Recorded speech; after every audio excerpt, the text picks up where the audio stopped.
spiritual coercion, human commandments, fighting the teaching of Christ.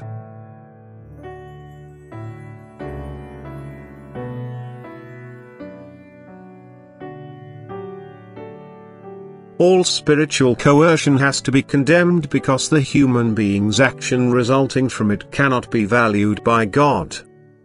Only complete freedom of will determines the value of people's actions. Therefore they should be informed of Christ's teaching, but they should not be duty-bound to lead a specific lifestyle as a result of rules and regulations, which they will then dutifully and habitually observe. People should certainly be educated to think and behave correctly, but they should only ever be shown the rights or wrongs of their actions. They have to be advised to practice love, but they should never be urged into actions by rules which do not match their inner will. Only the commandment of love should be observed and therefore also taught.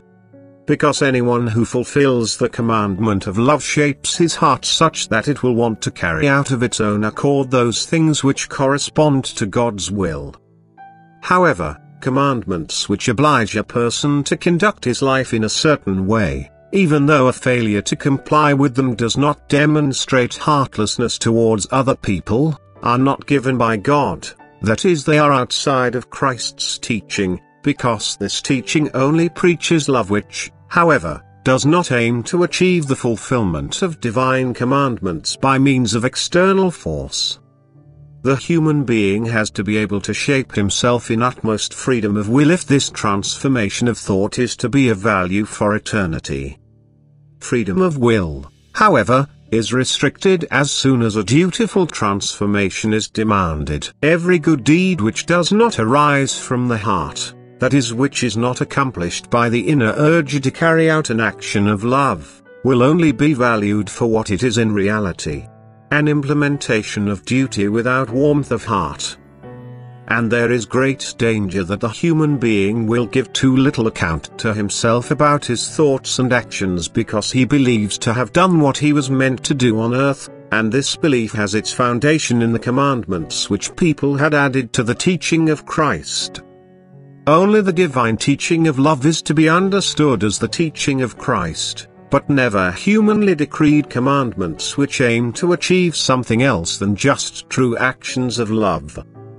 Where love is taught, love also has to be practiced, and actions of love should be understood to be everything that is beneficial to other people. Thus the human being is merely expected to do good to his fellow human being, and therefore the divine teaching of love will only expect people to fulfill those requirements which protect their fellow human beings from damage or are of benefit to him.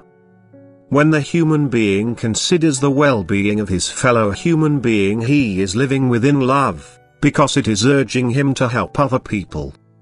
This is the true activity of love which is required from people by God and which was constantly practiced by Jesus Christ on earth.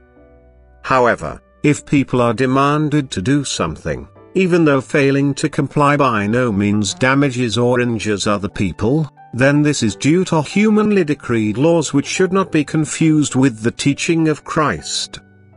Nevertheless, there is great danger that the commandments of love will be ignored in favor of these humanly added commandments, and that the significance of Christ's teaching of love will not be recognized, which is evidenced by the fact that humanity, ignorant of its true value, wants to replace Christ's teaching of love completely.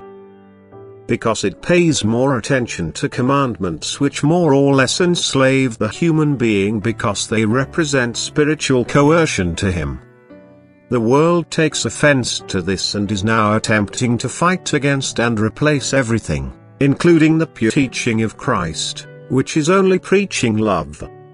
Everything added by people to the divine teaching of love was only done to infiltrate the pure teaching of Christ with error, because it is deviating from what Jesus Christ has left to people as his work.